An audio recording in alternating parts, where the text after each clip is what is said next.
Muy buenas noches a todos, bienvenidos a la noche de 24. Ya estamos arrancando con MMC hasta las 21 horas. Con mucha información, ya nos vamos a meter en el tema político porque está muy caliente.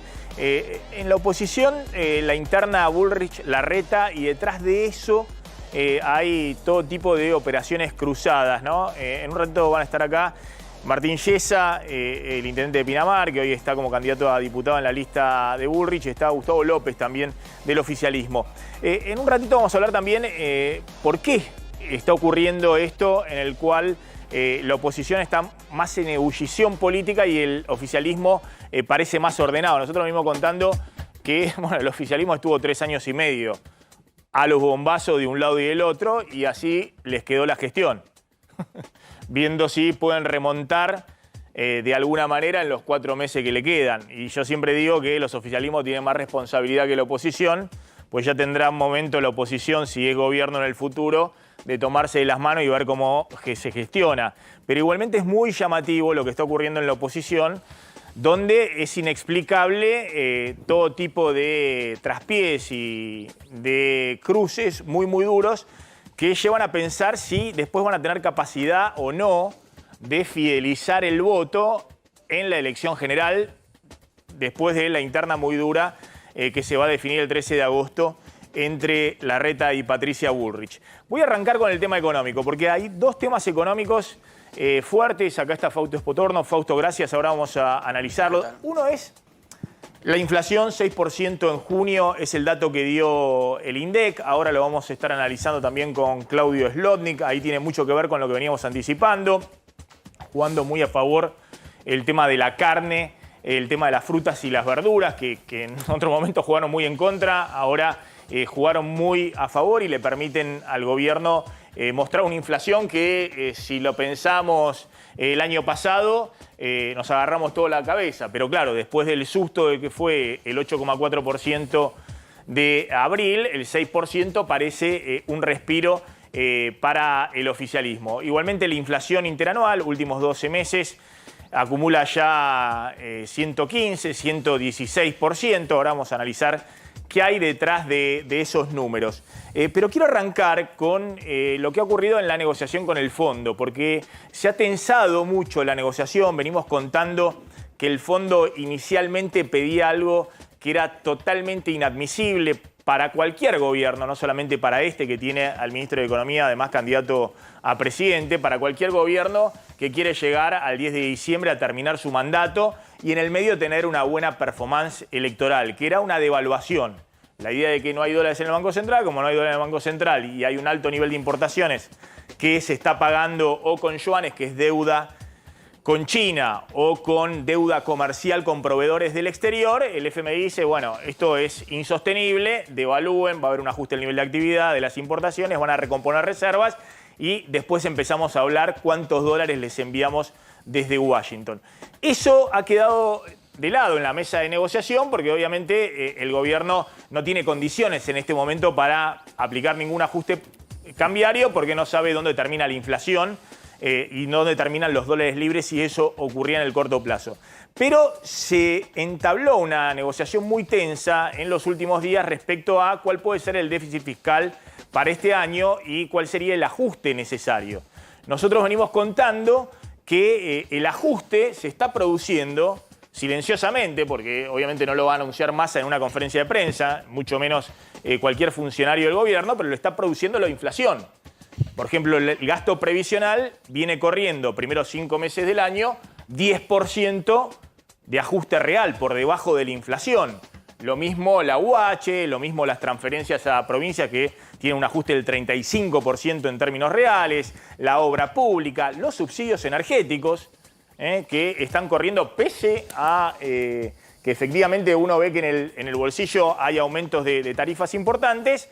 A eso se le suma, bueno, la inflación. Entonces los subsidios energéticos en el gasto público también están cayendo, pero ese ajuste hoy es insuficiente para cerrar las cuentas públicas y de hecho el déficit fiscal se incrementa porque hay una caída enorme de la recaudación por retención de exportaciones, porque desaparecieron 20.000 millones de dólares de la cosecha de este año y eso no solamente son menos dólares sino menor recaudación y porque además la recaudación, cuando la economía se empieza a enfriar, viene corriendo también por detrás de la inflación. Entonces el FMI está pidiendo un ajuste fiscal adicional que solo tiene dos posibilidades.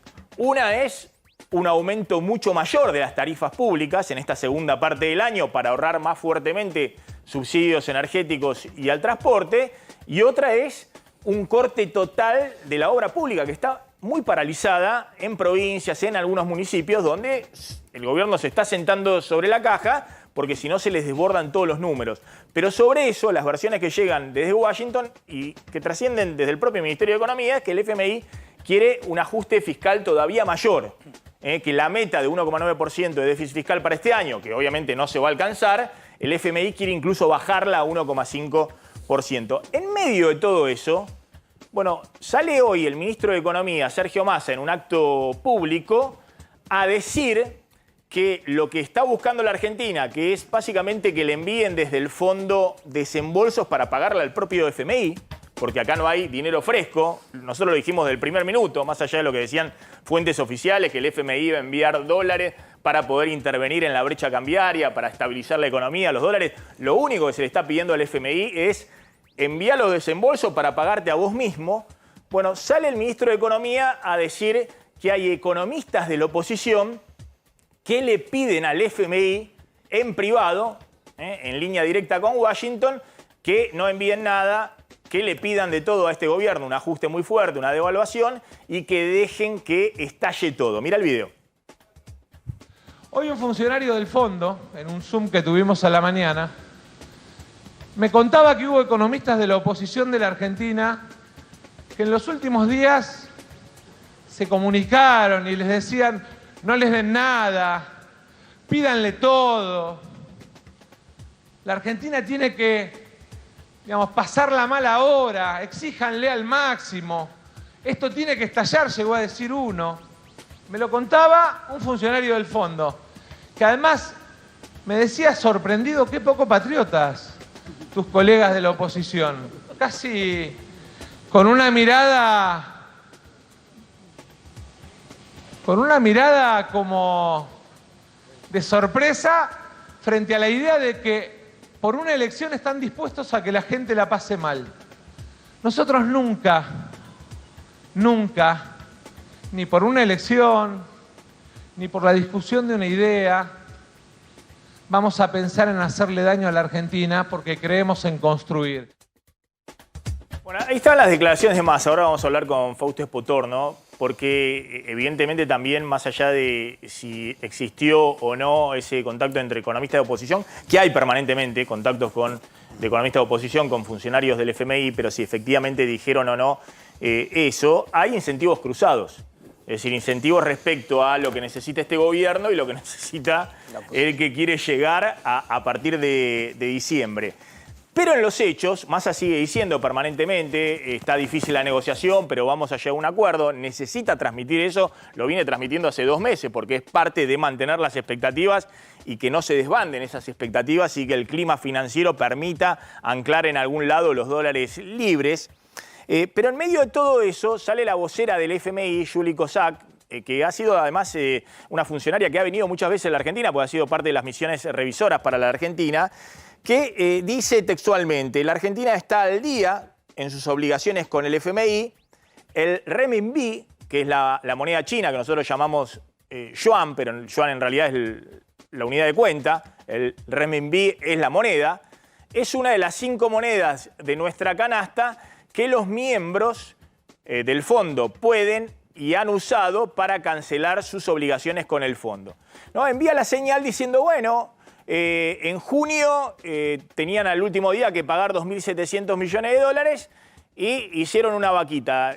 Pusieron una parte, la mitad, que era derechos especiales de giro, lo que le quedaba al Banco Central de la propia moneda del FMI, los DEG, y el resto lo usaron con yuanes, con renminbi.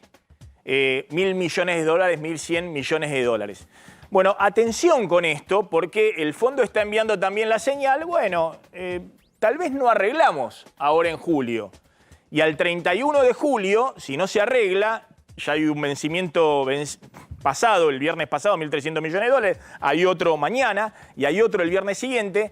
La Argentina ha dicho que quiere sumar los 3 vencimientos y pagar el 31 de julio, son 2.700 millones de dólares.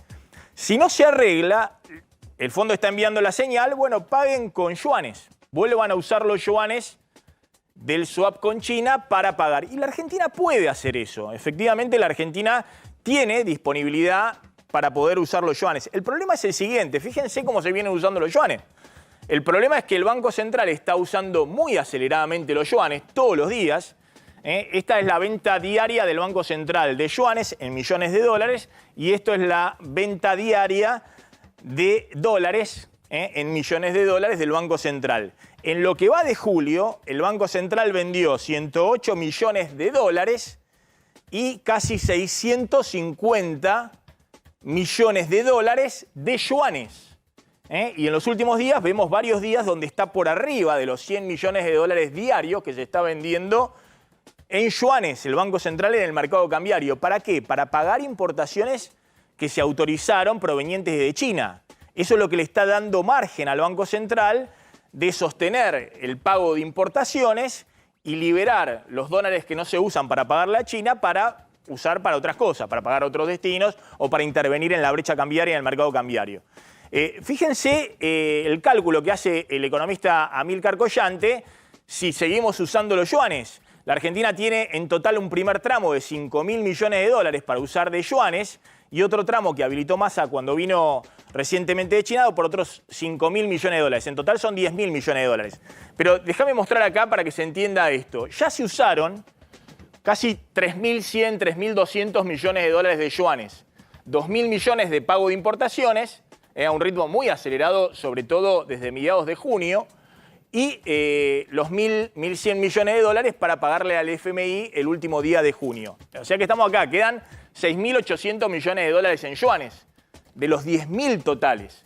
Si seguimos la tendencia, venden todos los días 100 millones de dólares diarios de yuanes, en los días hábiles que queda de acá hasta fines de julio, principios de agosto, bueno, vamos a estar el último día de julio con 5.500 millones de dólares de yuanes. Porque lo vamos a ir usando para pagar importaciones que ya están autorizadas.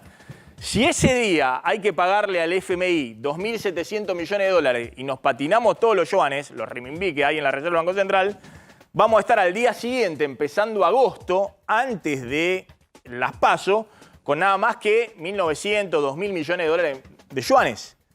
Y hay que llegar hasta diciembre. Entonces la pregunta es ¿cómo haces para llegar hasta diciembre? Si siguen vendiendo 100 millones de dólares diarios, al 13 de agosto llegan con 1.000 millones de dólares de yuanes, nada más. Y no hay más. Es decir, no entran dólares, no hay más yuanes. En el medio hay que pagarle, hay que hacer algún vencimiento de 800 millones de dólares con el FMI. Es una situación muy ajustada. Obviamente todos están viendo que el gobierno en agosto va a dar un soja 4. Es decir, que va a salir con un soja 4, tal vez a 400 pesos, porque hay 10 millones de toneladas de soja que están en los campos y está totalmente paralizada la comercialización de soja y que obviamente va a seguir paralizada porque todo productor de soja está viendo que el que llega va a devaluar y que va a ofrecer un tipo de cambio más alto. Eso le puede dar un resto al gobierno, 2.000, 3.000 millones de dólares adicionales, si efectivamente es un dólar soja 4 atractivo. Pero están muy justos los números para mantener simultáneamente la estabilidad cambiaria, que esa estabilidad no se mueva, que el dólar no se mueva a los cimbronazos porque te acelera la inflación y sobre todo el nivel de actividad económica. Es decir, para que esta economía no vaya rápidamente a una recesión. Ese es el sendero en el cual se está manejando la negociación en este momento con el fondo. Por eso, atención cómo viene esto, porque el fondo del otro lado, algunos decían, bueno, el fondo no va a poner a la Argentina contra la espada a la pared en medio de un escenario electoral. Bueno, atención que el fondo está jugando fuerte. Está enviando la señal, bueno, ¿tienen los yuanes? Bueno, paguen si quieren con los yuanes. Es un crédito con China, habrá que pagarlo el año que viene, se verá cómo se hace, pero el problema no es ese, el problema es que la Argentina necesita por lo menos no gastar los yuanes ni los poquitos dólares que tiene en pagarle este año al FMI. Por eso la negociación hoy es exclusivamente para que el FMI envíe desembolsos para pagarse a sí mismo, para poder liberar esos dólares, esos yuanes, para sostener mínimamente el nivel de actividad, por lo menos de acá, no digo de acá a agosto, de acá a octubre. Por lo menos para que la situación, que es bastante tensa en todo escenario electoral, como siempre en los últimos 10 o 20 años en la Argentina, no se complique todavía más. Te sumo, Fausto, en esto. ¿Cómo estás viendo vos esta dinámica, ¿no? Massa denunciando que la oposición quiere que explote todo ahora y el FMI se endurece. A ver, yo no sé si es todo tan así. En primer lugar, a los que nos ha tocado alguna vez hablar con la gente del FMI, en general el FMI suelen mantener mucho el tema del secreto en las reuniones. Te piden, o sea que me parece medio raro que hayan estado transmitiendo que dijo otro. Pero más allá de eso, es posible también que la oposición le diga algunas cosas al FMI. Diga, bueno, escúchame, porque acuérdate que Massa empezó con el FMI pidiéndole que le adelanten todos los 10.000 millones de dólares ahora a julio. Obviamente, si sos de la oposición, eso le va a decir no, porque el último desembolso tuyo es en diciembre y es lo que yo tengo que usar para pagar los vencimientos de enero y febrero. Así que eso, si sos de la oposición, está bien que lo hagas. Y también, después, como hay una elección en el medio, obviamente que hay incentivos cruzados. La oposición te va a decir, che, pedile que salga del cepo ahora, así no lo tengo que hacer yo, y Massa dirá, no, saldré del cepo después que lo haga el próximo gobierno. Esa discusión es completamente natural que se haga. Natural en Argentina, donde en general en otros países a esta altura del partido habría algunos acuerdos entre oposición y gobierno para muchas cosas, ¿no? Desde el vencimiento de pesos hasta esto, pero bueno, parecería ser que eso no va a pasar. Entonces me parece que ese es el problema. Después el resto es todo político. La elección me parece que domina todo. Ahora, desde el punto de vista de los dólares, me queda clarísimo que el problema de Massa, de acá hasta octubre, son los dólares. Todos los dólares / yuanes, ¿no? Lo que tenga ahí. Ahora vamos a hablar un poquito de la inflación, pero vos crees que, un poquito de las cuentas que hacíamos ahí, en base también al cálculo que hacía Amílcar Collante, ¿vos crees que hay posibilidades de mantener este escenario donde el dólar, hoy algunos se asustaban, no, pues subió a 512, 515 el dólar blue, o el contado con liqui en 525? Sí, pero tenés el turista a 550. Claro. El dólar no puede ser el único precio de la economía que no sube cuando tenés 6-7% de inflación mensual. Ahora, ¿se puede mantener ese escenario con los dólares que hay? Yo creo que te lo voy a poner de esta manera. A esta altura del año y a esta altura de la carrera electoral, para todo lo que es mercado, ya está jugando el mercado está jugando otro capítulo, están mirando el 2024. Y lo ves porque cuando ves la brecha cambiaria, por más que subiera el dólar un poquito, venía achicándose.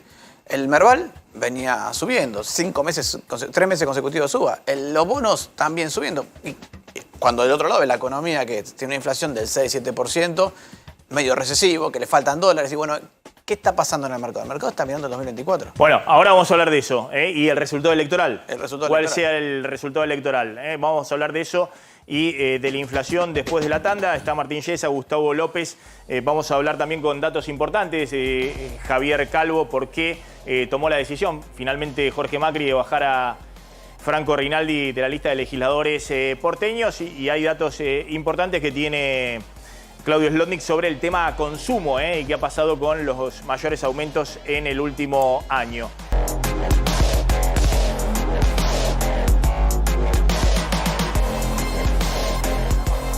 Bueno, el otro dato es la inflación de junio que dio a conocer el INDEC. Finalmente estuvo incluso más abajo de lo que se planteaba en algunas consultoras privadas, lo que había anticipado el Banco Central. Finalmente fue 6% la inflación de junio. Si uno ve, de nuevo, ¿no? 6% anual, 6% mensual es 100% anual. Pero bueno, la inflación acumulada viene en el 115%, últimos 12 meses. Significa que baja un poquito respecto a la trayectoria que venía la inflación, donde se había acelerado arriba del 8%, bien arriba del 7%, baja, se desacelera un poco en junio y acumula en los primeros 6 meses del año 50,7%.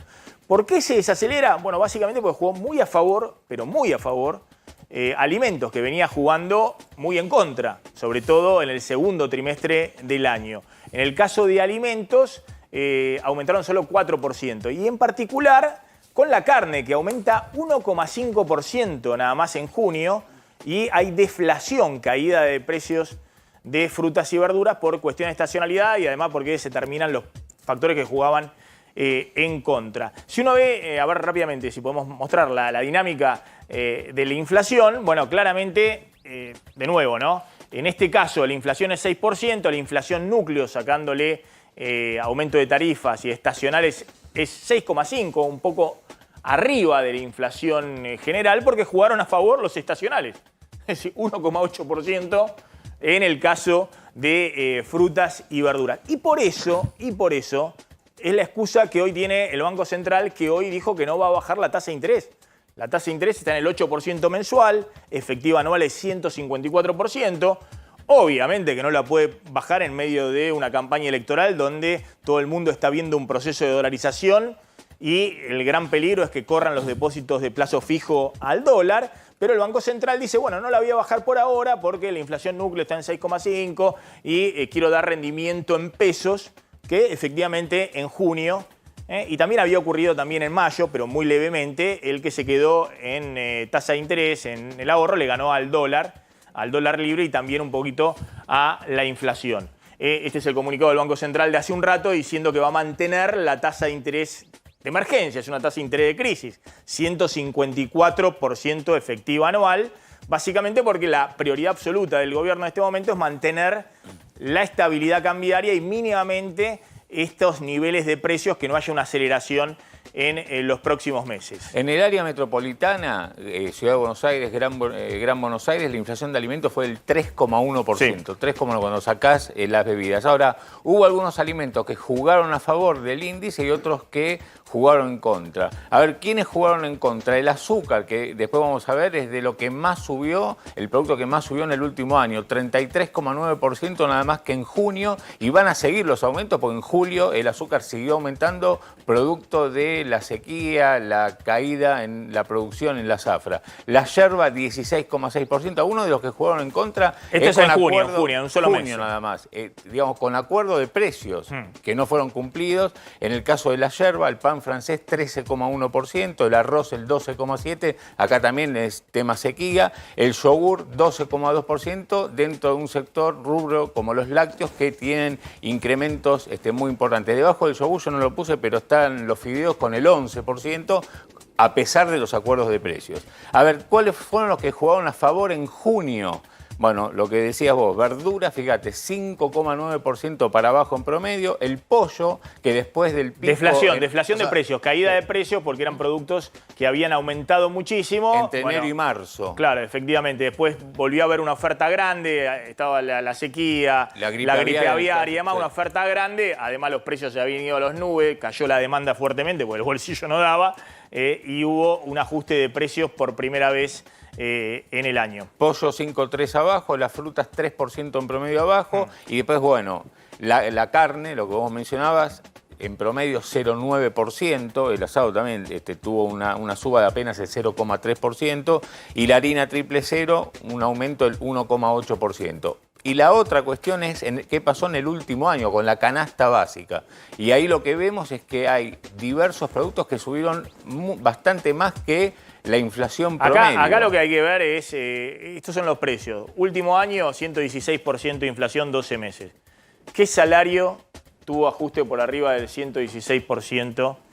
Obviamente es un grupito muy, muy selecto de gremios, muy selecto, algunos que tienen ajustes trimestrales, el caso de Esmata y algún otro más, petroleros, un grupito en la cúspide de la pirámide salarial de los trabajadores en relación de dependencia en blanco.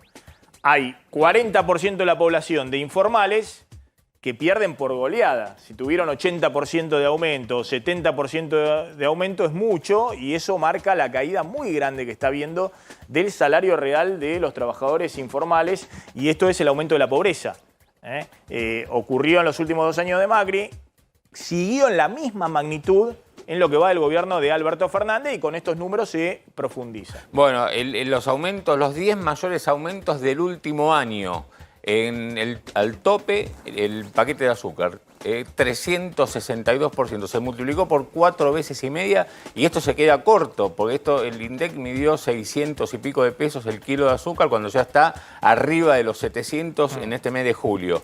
Los huevos 214%, el arroz 162%, acá tenemos gripe aviar, sequía, etcétera. Los fideos también bajo acuerdo de precios, pero por arriba, terminan aumentando por arriba del promedio, 152. La leche en sachet, 133%, el pan francés, 131%. Esto es todo. Y el aceite también por arriba del promedio, 127%, último año. Último año, la canasta básica, ¿no? Fíjate lo que pasó con las frutas y verduras que más aumentaron. La naranja, 291%. Acá, obviamente, no está la estacionalidad, podés comparar mismo mes, junio contra junio del año pasado. La papa, 262%, y el kilo de tomate, 227%. Fuera de estos tres productos de frutas y verduras, estuvieron sí en línea con la inflación. Estos fueron los que más escalaron, después el resto, o con el promedio, o incluso un poco por debajo. Fausto, bueno, ¿cómo estás viendo estos números? Y me voy a la política que está caliente.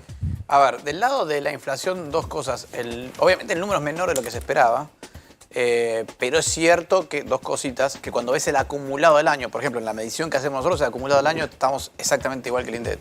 Creo que 50,9 contra 50,7. O sea que ahí hay algunos precios que se midieron en diferentes momentos.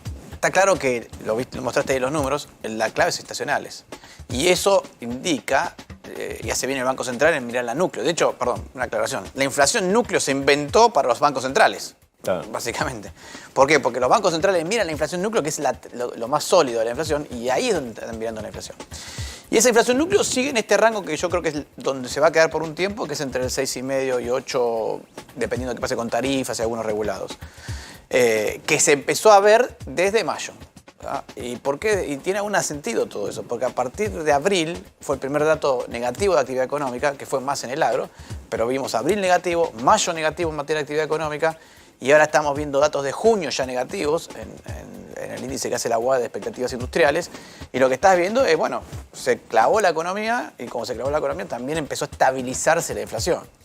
Me parece que ese es el esquema con el que vamos a estar conviviendo. El tema es el dólar. Ahí el dólar hay que ver qué pasa. Y me parece que el dólar también está apuntando a otra cosa.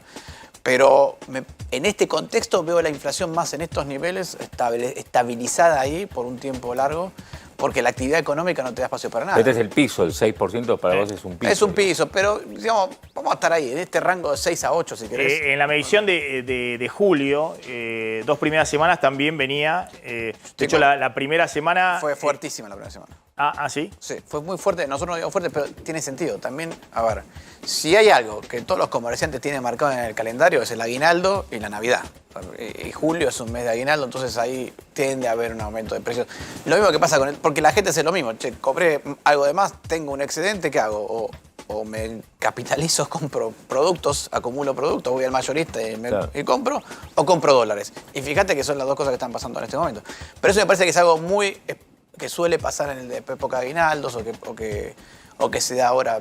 Que la gente se abastece, no compra. Si no se refugia en el dólar, se refugia en bienes, digamos, porque a fin de mes van a salir mucho más caros. Y el comerciante lo sabe, y el comerciante y los productores saben que el julio es un mes importante, que diciembre es un mes importante, por eso también tiene algunos piquitos de inflación. Pero me parece que el otro punto que hay que tener en cuenta es, ojo, si vos tuviste una desaceleración de la inflación por estacionales, recordá que son estacionales, son productos que eso dentro de 2 meses puede estar más. Y la carne, hay que ver qué pasa, porque la carne en el último año aumentó 70%, último año, aproximadamente 70%. Muy por debajo de la inflación. La clave en algún momento va a acelerar como pasó a principio de año. Fausto, gracias.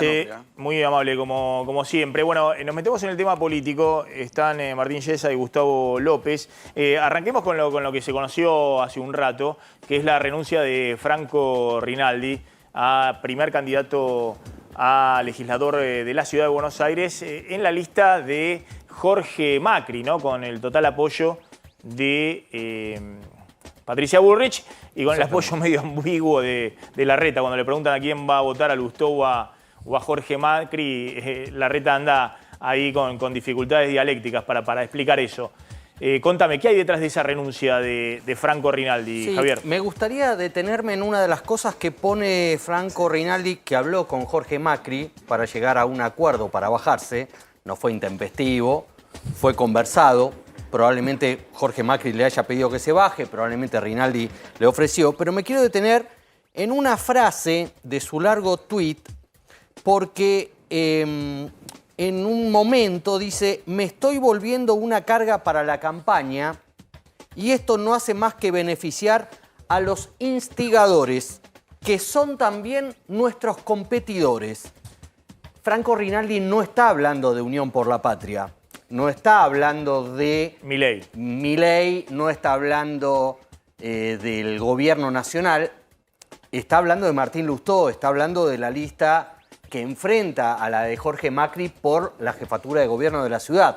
Con lo cual estamos viendo el alcance que tiene ya no solamente la PASO nacional entre Patricia Bullrich y Horacio Rodríguez Larreta, no solamente la PASO de Santa Fe, sobre la cual ya vamos a hablar, que es clave para entender la interna que se viene presidencial entre Larreta y Bullrich, sino también el grado de virulencia política que tiene la interna en la ciudad de Buenos Aires, donde Juntos por el Cambio supuestamente gana caminando la jefatura de gobierno. Y por eso es tan dura la pelea interna para ver, porque quien gane esa interna, quien gane esa PASO, va a ser el próximo jefe de gobierno de la ciudad. A ver, pasemos un fragmento cortito de Rinaldi, que fue la frase que hoy generó nuevamente mucha polémica en las redes. Lo que terminó de detonar todo. Y fue efectivamente el corte por parte de Jorge Macri de sacarlo de la lista y era el primer candidato a legislador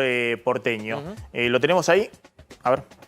Incluso alguna vez alguna nota en el diario Sinagoga 12 al respecto, como le decía Jeppe Kelly, que a página 12 le decía Sinagoga 12, y la otra pelotuda de Ingrid no sé cuánto, ¿no? Ingrid, ¿por qué no contás cuál es? Bueno, ahí está un poquito. Lo sumo está Martín Yesa, que está en la lista de Patricia Bullrich como candidato a diputado nacional en la provincia de Buenos Aires, el intendente de Pinamar, y Gustavo López, que es vicepresidente del ENACOM. Bueno, a ver, Martín. Bueno, gracias, Maxi. No. Si me mando alguna macana con la mesa, mido 1,95 m Sí. y estoy ahí medio... Mira, sobre lo de Franco, lo primero es, estos videos son antiguos, hay que decirlo, son de hace 3 años. Y pidió disculpas. Hoy hay una nota de Daniel Santa Cruz en donde cita a Ricky Gervais y dice algo muy concreto, que me parece que vale de acá para adelante. Si hay que pedir disculpas permanentemente, entonces mejorar no tiene ningún valor. Franco pidió disculpas, dijo que se equivocó, termina con que se corre de la campaña, se baja de la lista. Ahora, es una reflexión porque a mí me tocó, siendo intendente de Pinamar, y estoy acompañando a Patricia Bullrich, tengo el honor de acompañarla en la fuerza del cambio. Yo conocí, te diría, prácticamente todos los políticos de la Argentina, Maxi, como te pasará a vos, tanto en on como en off. Y muchas veces tengo la sensación de que y por eso también lo que hice de no presentarme otro mandato, de terminar, muchos detalles que hacen a que necesitamos una nueva cultura del poder. Y ojalá, muchos de los políticos que han señalado a Franco en estos días también tengan la grandeza de pedir disculpas. La política argentina en general es hoy una cultura del poder en donde nadie pide disculpas, nadie levanta la mano y dice, che, me equivoqué, porque cuando la equivocación se asume, se piden disculpas, empezás a tener una dinámica mucho más interesante de la cultura del poder, en donde te das cuenta que nadie es Superman, nadie puede con todo, que te puedes equivocar, pero que es importante entender que si te equivocaste, que te puede pasar, fue con las mejores intenciones. Che, fallé en esto, pero en mi cabeza iba a pasar tal cosa. Nadie revisa resultados en la política argentina. Por eso, de acá para adelante, para mí, lo más interesante va a ser, ok, esto es una vara. Entonces, o sea, Franco Rinaldi se equivocó hace 3 años, 4 años, pidió disculpas, se baja de una lista. Ojalá que la política argentina, a partir de ahora, tenga en su diseño diario gente que cuando esté en lugares importantes también sepa o pedir disculpas o saber mirar de frente a la gente y poder comparar y ser coherente cuando pide este tipo de cosas. A ver, Gustavo López. Yo no pienso igual que Martín. Yo creo que era insostenible la candidatura, salvo que el PRO hubiera decidido llevar a un misógino, antisemita y fascista como primer hombre de la lista. Digo, que tiene derecho a hacerlo. Tiene derecho a hacerlo. Digo, uno puede decir, yo llevo a un fascista, llevo un antisemita, llevo un misógino como primer candidato. Ahora, si yo niego la esencia de esa persona, bueno, ni siquiera alcanzó con el pedido de disculpa porque es lo que piensa. Piensa eso. Digo, invocó a Guillermo Patricio Kelly.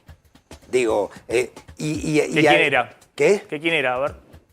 ¿Quién era Guillermo Patricio Kelly? El jefe de la Alianza Libertadora Nacionalista en el segundo gobierno de Perón. Bueno, eran los que bombardearon el Jockey Club. Un hombre muy ligado a los servicios de inteligencia. Que cuando volvió la democracia se redimió de alguna manera porque compitió e incluso hasta lo secuestró otro grupo de fascinerosos.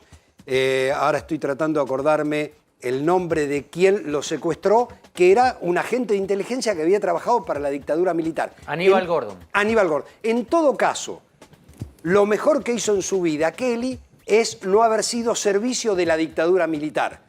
Y lo secuestró un servicio de la dictadura militar. Pero era un antisemita, un fascista, que, digamos, falleció hace unos años. Ahora, reivindicar eso y hablar de la sinagoga 12, bueno, entonces me parece que era insostenible, pero también era insostenible en una coalición donde además del PRO hay otros partidos.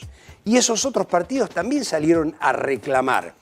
Ahora, en todo caso, es un problema de Juntos por el Cambio, lo que dice Rinaldi, etcétera, etcétera. Pero yo creo que es esto, bueno, o tenés una persona en estas condiciones o tratás de dibujarla como sea y te sacás la persona de encima. Sumo un poquito esa, la interna, donde empieza a haber una interna donde también se empiezan a jugar cuestiones de valores muy fuertes dentro de Juntos por el Cambio, pero también acusaciones graves respecto al tema narcotráfico, como está ocurriendo en Santa Fe, ¿no? Y cruces donde Rinaldi da a entender que hay una operación detrás de quien, por ejemplo, Milei llama el siniestro de Horacio Rodríguez Larreta, ¿no? Empieza a haber unos juegos ahí cruzados.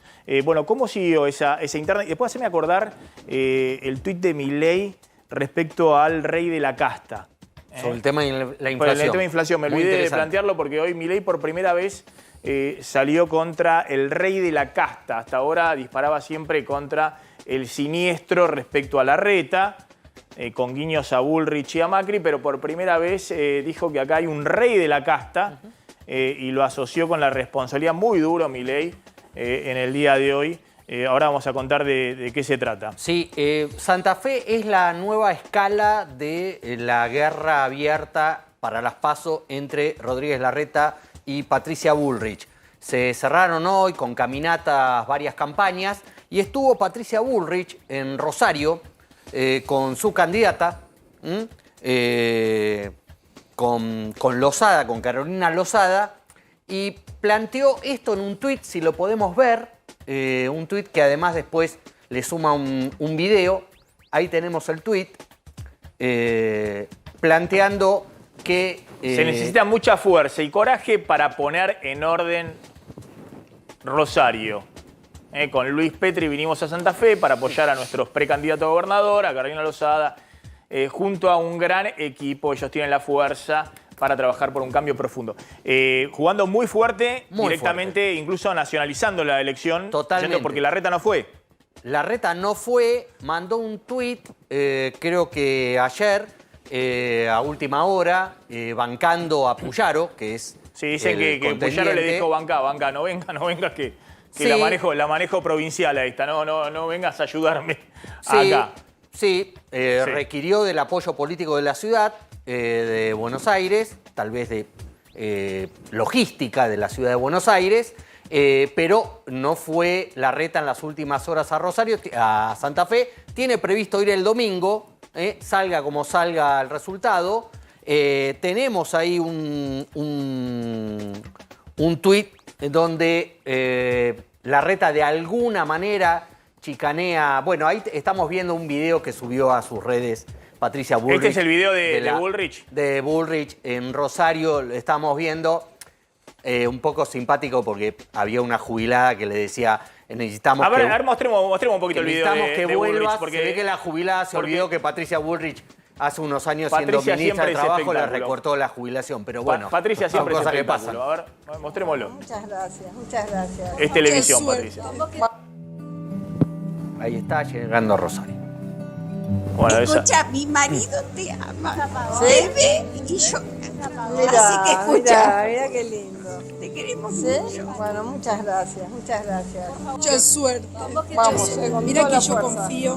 No Confía, sabes ¿no? lo que confío en vos. Sí. Estamos cansados de mantener a un grupo de gente que hace 3 generaciones que vive a costillas nuestras.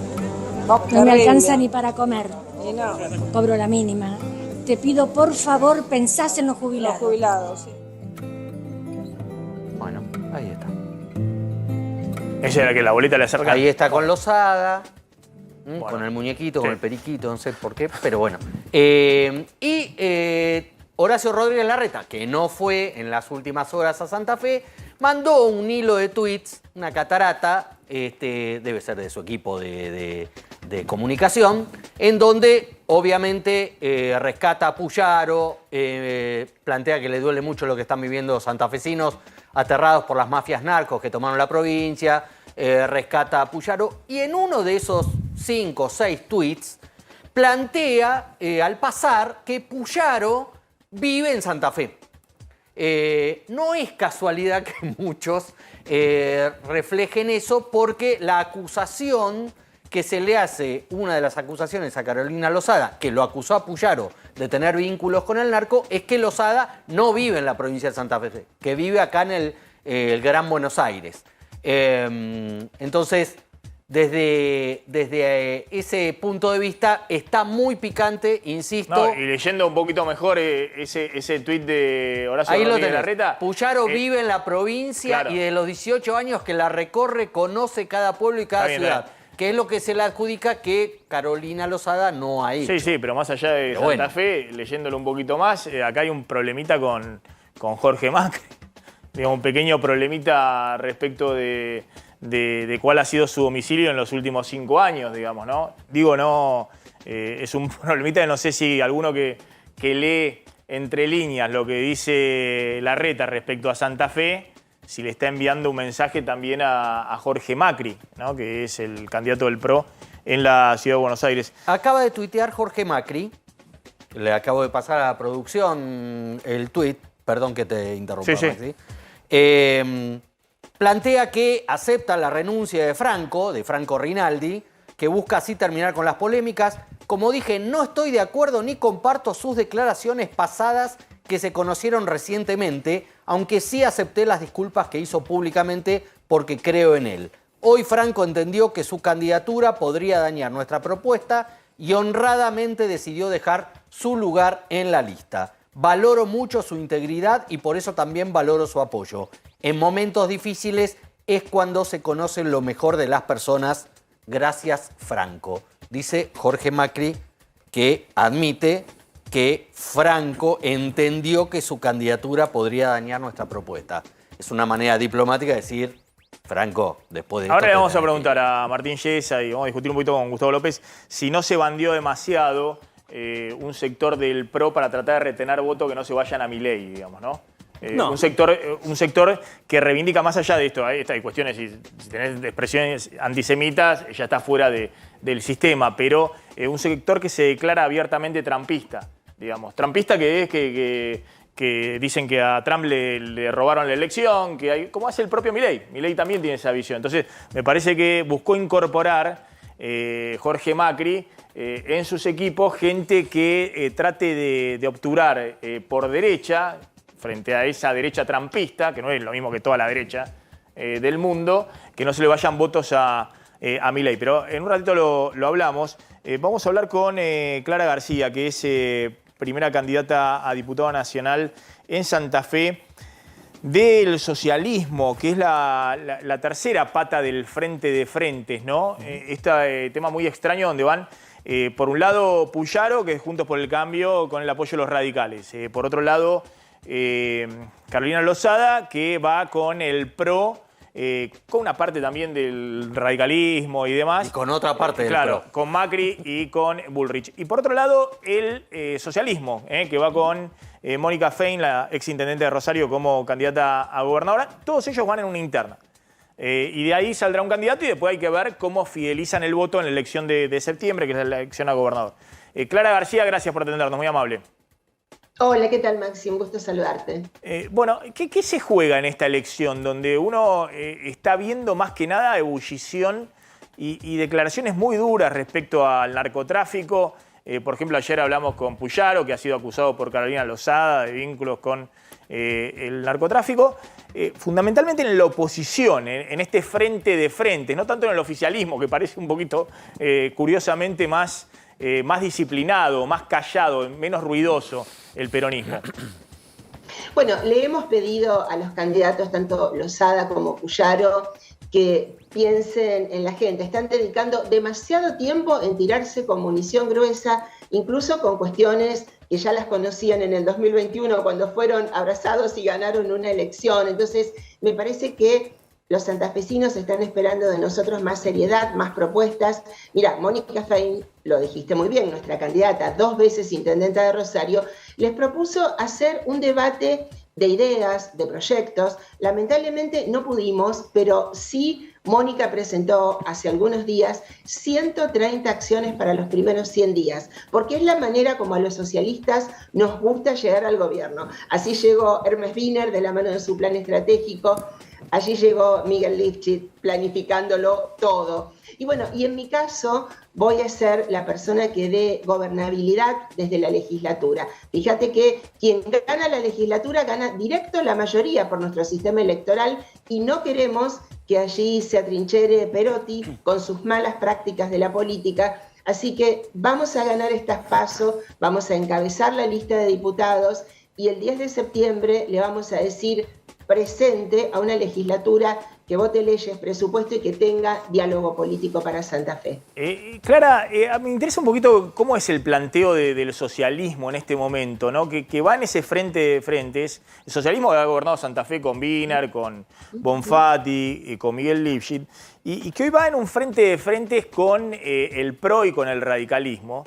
Y hay sectores ahí Juntos por el Cambio, como decíamos recién, que se han corrido también en la derechización de la sociedad, digamos, que están buscando el voto que se lleva Milei, que dice que son todos zurdos, le dice zurdo a Larreta, imagínense lo que le puede decir Milei a los socialistas, ¿no? Que son zurdos, comunistas, que son... Entonces, la pregunta es, ¿por qué ustedes integran ese frente de frentes? Porque si gana Lozada, van a tener que ir juntos también detrás de ella, o de Puyaro, con gente que considera que lo llama así, despectivamente, ¿no? Zurdos, parásitos zurdos. Sí.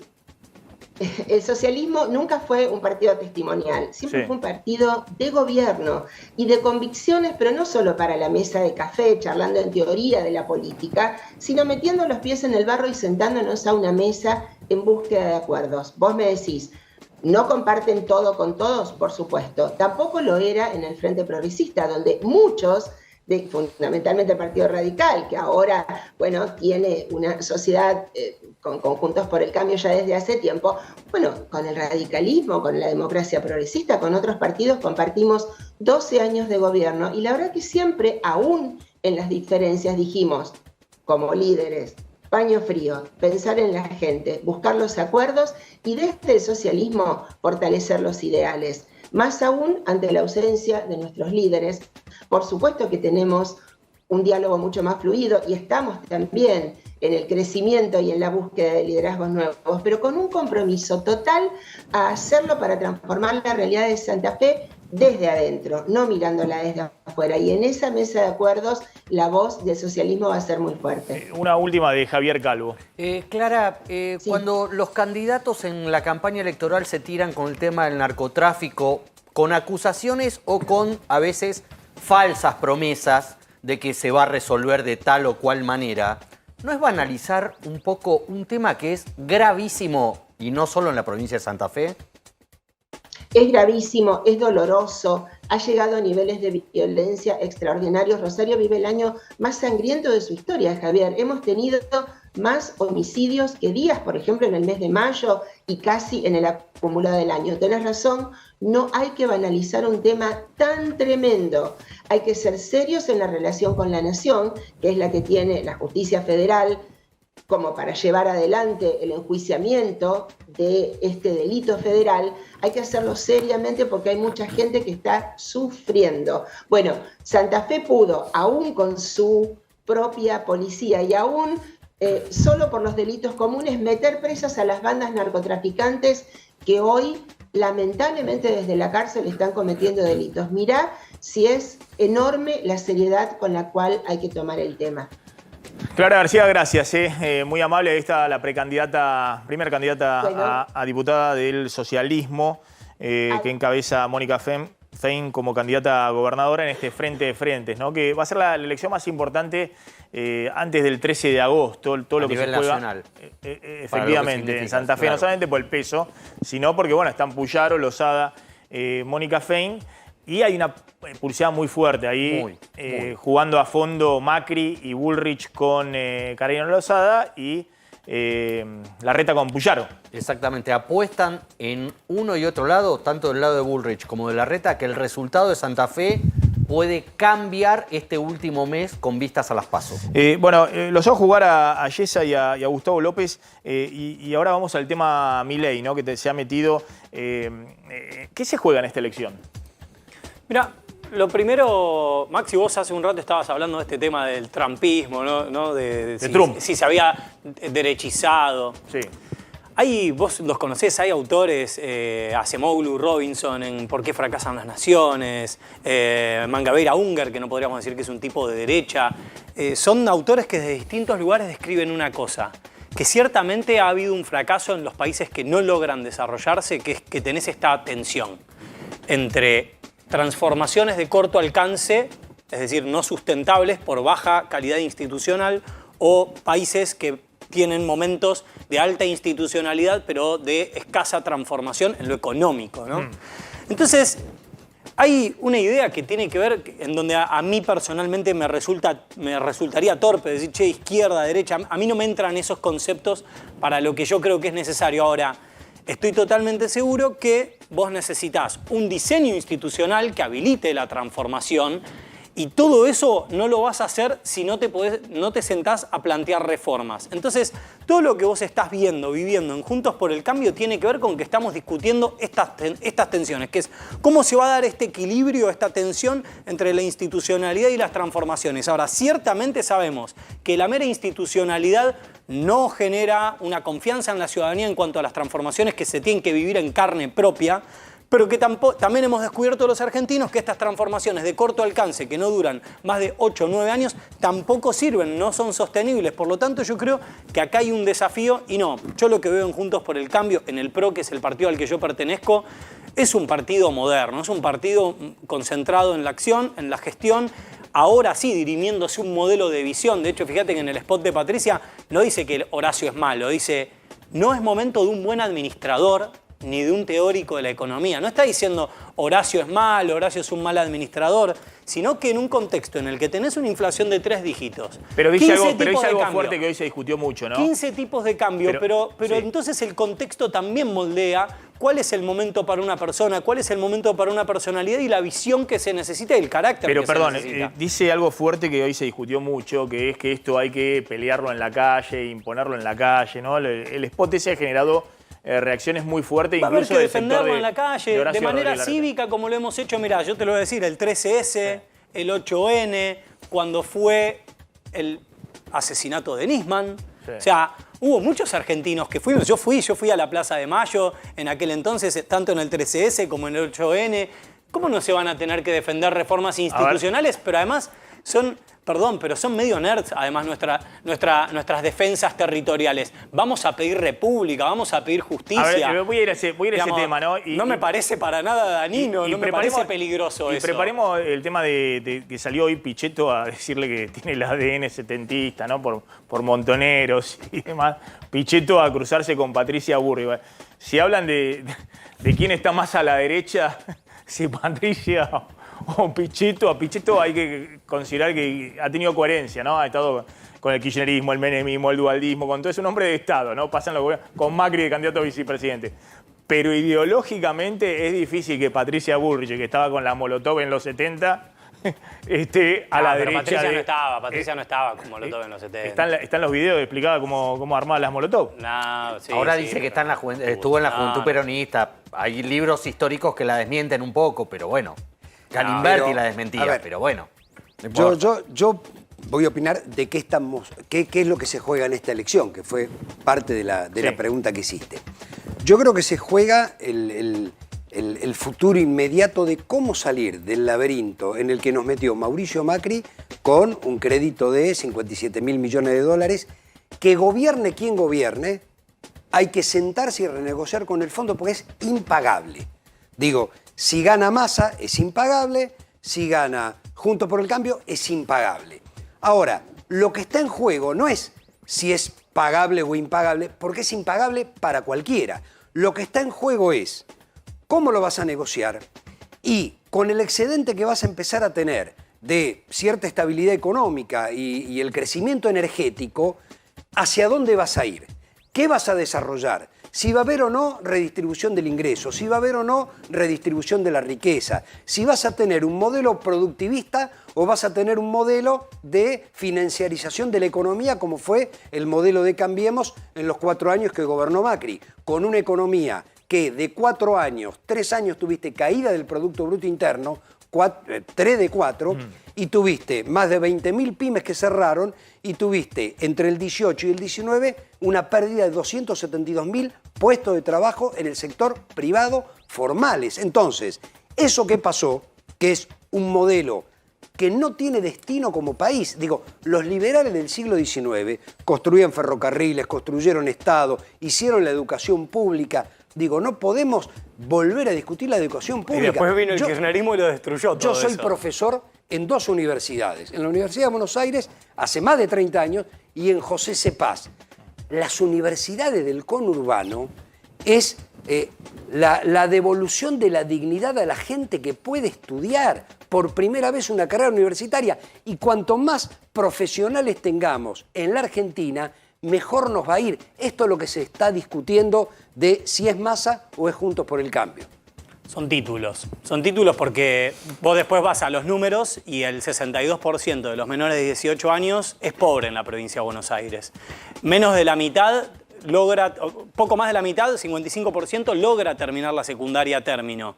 El 75% de este 62% que están por debajo de la línea de la pobreza no tiene lectocomprensión. Entonces, yo lo que veo es una disonancia en la política argentina entre las buenas intenciones. Ese que dijo entre las buenas que el 50% eran del exterior. Entre las buenas intenciones, y es el 4%. yo no me equivoqué, estoy diciendo cifras que son bueno. certeras, Gustavo. Así que si querés embarrar la cancha, porque No, la realidad yo no la quiero te embarrar. pesa mucho, la realidad Bien. te pesa mucho, yo lo comprendo, pero lo que te quiero decir es que estas son buenas intenciones que la política argentina lamentablemente está plagada, son títulos, mirá, una universidad acá, allá, pero ¿sabes qué? El sueldo no alcanza, no va a alcanzar, la inflación no para, no sabemos cuándo van a parar esta sangría, no hay plan de salida, no hay luz al final del túnel y ciertamente todos estos títulos que son muy bonitos no se correlacionan con que crece el narcotráfico, crece la inseguridad y no hay futuro para las personas que están viviendo en estas condiciones, en el conurbano particularmente, que estamos hablando de aproximadamente 14 millones de personas, no es que estamos hablando de 100 personas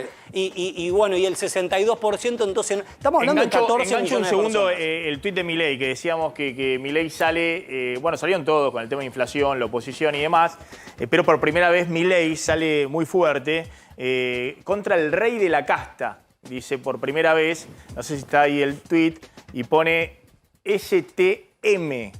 Medio críptico Milei, ¿no? Podría haber arrobado directamente. En general arroba a los otros para generar debate, en este caso no lo arrobó, medio raro. pero pone, el gobierno festeja una inflación punta del 6%, la que impide viajar un 100% anual. Puesto en contexto, le contamos al rey de la casta, STM, que debe ser Sergio Tomás Massa, pero lo podría haber puesto arrobado y ya directamente entraba en el debate, que en Chile la inflación del mes de julio fue negativa, menos 0,2, en Paraguay menos 0,3, en Brasil menos 0,08 y en Uruguay menos 0,46. Por primera vez, Milei ahí, ya le puso el calificativo, ¿no? El rey de la casta a Massa. A ver, es lógico porque nosotros tenemos un candidato competitivo, una fórmula competitiva, y Milei tiene que salir a atacar de la manera que sea. Vuelvo a repetir, Milei, que también es una persona neonazi, la escuela de Austria no se caracteriza por la democracia. Cuando a Milei le han preguntado en todos los reportajes, en todos los canales, sobre el sistema democrático, titubea, porque no puede dar una respuesta, porque no cree en la democracia. Entonces, nosotros creemos en la democracia y nosotros tenemos una propuesta distinta Juntos por el Cambio. Ojalá podamos debatir de aquí a octubre las propuestas concretas. A ver, Yesa. No, yo lo que veo es esta disonancia, vos lo marcabas en la introducción, esta disonancia que a veces existe entre la trayectoria de los últimos años y estas cosas que surgen en la campaña. Así que lo juzgo como un hecho de campaña electoral y, a ver, particularmente sobre el ministro de Economía, Sergio Massa, que hoy sea el candidato a presidente, la verdad que en algún punto genera, de Unión por la Patria, ¿no? Que sea el candidato a presidente de Unión por la Patria, genera también una idea sobre lo que ha sido la presidencia de Alberto, que es, evidentemente, fue elegido Sergio Massa con una idea electoral, pero cuando vos mirás abajo, decís, bueno, pero ¿y del otro lado quién está? Está Juan Grabois. Pero ¿y entonces qué somos? ¿Pro-occidente o estamos a favor de las tomas de tierra en Perón, por ejemplo, o en Mar del Plata, la que le hicieron a Guillermo Montenegro, que se plantó, fue a la justicia y los terminó echando? O sea, ¿qué es? Entonces, yo creo que muchos argentinos nos cansamos de tragar sapos. Si es de la casta, no de la casta, la verdad, no me importa, es una categoría que no, digamos, no la entiendo del todo en el sentido de que cualquiera que no es uno es la casta, pero acá concretamente el problema es otro, que es quién es, qué sos, qué representás, y si sos presidente, ¿qué vas a hacer? Me parece que el problema de Unión por la Patria fundamentalmente es ese, que tienen un problema. En cualquier país normal serían dos partidos políticos muy distintos, no cercanos, muy distintos. No, una sola cosa, si gana Juntos por el Cambio, sabemos lo que van a hacer. Un ajuste brutal, no va a quedar nada en pie, te van a hacer pelo y barba, y seguramente harán... Y el Grinch, seguramente harán como Morales en Jujuy en estas últimas horas, un estado de excepción y no un estado democrático. Gracias a los dos. Un placer a los dos. Vamos a ir a una tanda. Y novedades muy importantes en Chaco del caso que está conmoviendo a toda la Argentina. ¿Cuál es la novedad, Cecilia Conesa?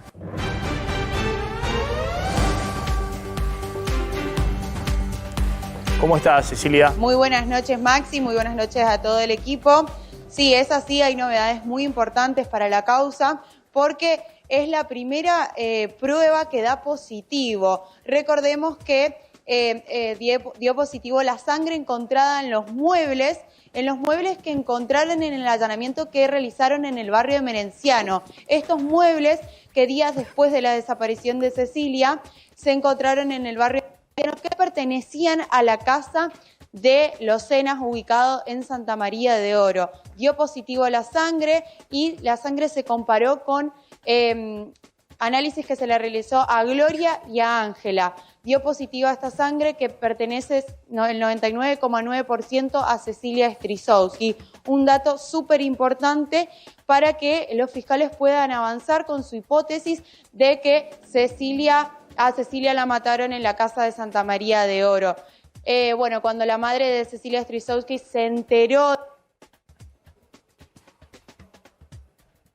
Ahí la teníamos a Cecilia Conesa, hemos tenido un problemita técnico, pero muy bien lo que planteó nuestra corresponsal en Chaco, porque claramente ha planteado que esta es una prueba ya definitiva, ¿no? Totalmente. Que ha ocurrido un brutal asesinato por parte de la familia Sena. que tal vez que fue asesinada ahí mismo, ¿no? Cecilia Strisowski. Exactamente, y el punto acá es ver si pueden avanzar finalmente con la identificación de los restos óseos que se encontraron en el río, cerca de lo de los Sena, porque eso es lo que mostraría patentemente que la mataron, digamos que está muerta. Hasta ahora eso todavía no se puede terminar de confirmar, aunque todo da por hecho que así fue. Bueno, atención al salario mínimo. ¿Qué está sucediendo? Claro, hoy en el Consejo justamente el salario mínimo, donde se encuentran los empresarios, el gobierno y los sindicalistas, todo el arco del sindicalismo, acordaron un aumento del 34% para este próximo trimestre, para el trimestre julio-septiembre. A partir de este mes de julio el incremento es del 20%, el salario mínimo estaba en 88.000 pesos, números redondos, se va a 105.500 pesos. Vamos a ver de qué manera hace el ANSES, digamos, para pagar los planes sociales, como por ejemplo el potenciar trabajo, que está atado a la evolución del salario mínimo porque, bueno, parte de los programas sociales ya se pagaron, van a tener que tener un reajuste justamente por este incremento del 20% en julio, un adicional en agosto, el salario mínimo va a llegar a 112.500 y en septiembre a 118.000 pesos. Con esto, Maxi, tenemos que en los últimos 12 meses el incremento del salario mínimo 131,7%, un poco más arriba que la inflación promedio, pero ni siquiera así llega a empardar lo que es el costo de la canasta de la indigencia, el costo que fue al mes de junio de 99.000 pesos. Le llega, digamos, si uno toma en cuenta lo que ocurre con la inflación del mes de julio, y va a llegar ahí, más o menos, digamos, de manera equivalente. La canasta de la pobreza había sido de 218.000 pesos, insistimos, el salario mínimo desde este mes 105.500. La estrategia electoral de Unión por la Patria, Javier. Sí, desde hace 3 semanas prácticamente Sergio Massa es el candidato a presidente mayoritario de Unión por la Patria. Pero sucede que a 3 semanas de eso todavía no hay una estrategia electoral más allá de apariciones de Massa como ministro de Economía en general, y las muestras de unidad. No hay otra estrategia más que esa por ahora, y empieza a haber preocupación en alguna gente del gobierno porque ven que quienes se reúnen no llegan a ningún acuerdo sobre cuál va a ser el eje discursivo de la campaña, qué van a buscar. Entonces ahí se juntan Santiago Patucho Álvarez, amigo de Guado de Pedro, directivo de YPF, cercano al Instituto Patria, Ignacio Saavedra, que hace todos los audiovisuales del planeta acá, empezando por los de Cristina Fernández de Kirchner y el famoso video donde Guado de Pedro decía que quería ser nuestro presidente, y el principal asesor de Sergio Massa en materia de imagen y de comunicación política, que es el catalán Antoni Gutiérrez Rubí. Bueno, todavía no sale nada de esas reuniones. Vamos 3 semanas de la candidatura y estamos a un mes de las PASO. Empieza a haber preocupación dentro de Unión por la Patria de que, más allá de las multiplicadas apariciones de Massa y de estas fotos de unidad, como estas imágenes que estábamos viendo del día que se inauguró el gasoducto Néstor Kirchner, otra cosa no se baja, otro mensaje no hay. Igualmente la campaña es tratar de mostrar que está gestionando, evitando la crisis. ¿Alcanza con eso? Eso es lo que se preguntan dentro de Unión por la Paz. ¿Alcanza con eso? Mañana vamos a mostrar un poquito el tema de índice de confianza en el gobierno, que está en los mínimos históricos y en general tiene una correlación muy alta con los votos. Lo que sucede es que acá hay algo muy novedoso, que es que la oposición va dividida. El factor Milei. Sí, sí. Porque si no, es obvio que hay más de 50% de la sociedad que es muy opositora, muy enojada con el gobierno, hasta diría casi 2/3 de la sociedad que está en esa tesitura, pero a diferencia de otras elecciones, la pregunta es si Milei es lo que dicen las encuestas. Si es Milei lo que dicen las encuestas, entonces efectivamente la cosa está mucho más peleada. Si Milei no es lo que dicen las encuestas y está por debajo del 20% o orillando el 15%, bueno, obviamente es un problema adicional para el gobierno. Sí, déjame terminar con el tema político del día. La renuncia de Franco Rinaldi. Último momento, ¿qué pasó? Último momento, contamos la renuncia de Rinaldi, contamos qué dijo Jorge Macri aceptando la renuncia y dijimos, ojo que en su renuncia Rinaldi le tira por elevación a Martín Lustó y su gente, a la que de alguna manera acusa de estar detrás de que se ventilen estos escándalos, estas barbaridades que dijo Rinaldi en el pasado. Tuit de Martín Lustó diciendo que siempre sostuvieron la misma posición, que lo de Rinaldi no fue un exabrupto o una performance, y alguien que tuviera esas expresiones no podía estar en Juntos por el Cambio porque no nos representa. Jorge Macri siempre consideró y sigue considerando que el pedido de disculpas era suficiente. Tanto así que no le pidió a Rinaldi que bajara la candidatura, sino que renunció cuando le pareció apropiado. Y Jorge Macri le agradece como si fuera un gesto patriótico. Sostener candidatos que tienen expresiones homofóbicas, clasistas, racistas y antisemitas e instalar la cultura del no debate, oponerse a la boleta única o jugar con el gris de la Constitución son límites que Juntos por el Cambio nunca había cruzado. No. Se pica la pelea en Y lo la que es ciudad interesante de es Buenos que lo Aires. invita a debatir a Jorge Macri. Que no Macri quiere. no quiere debatir. No quiere. Jorge Macri. No, no quieren. Bueno, No ahí quiere. hay que ver las encuestas, ¿no? Siempre el que no quiere debatir es el que va adelante en las que encuestas. ver. Es un problema histórico de la Argentina. Está llegando Esteban Trebuca al aire de A24. Nosotros nos reencontramos mañana a 19:30. Chau, chau. Pásenla bien.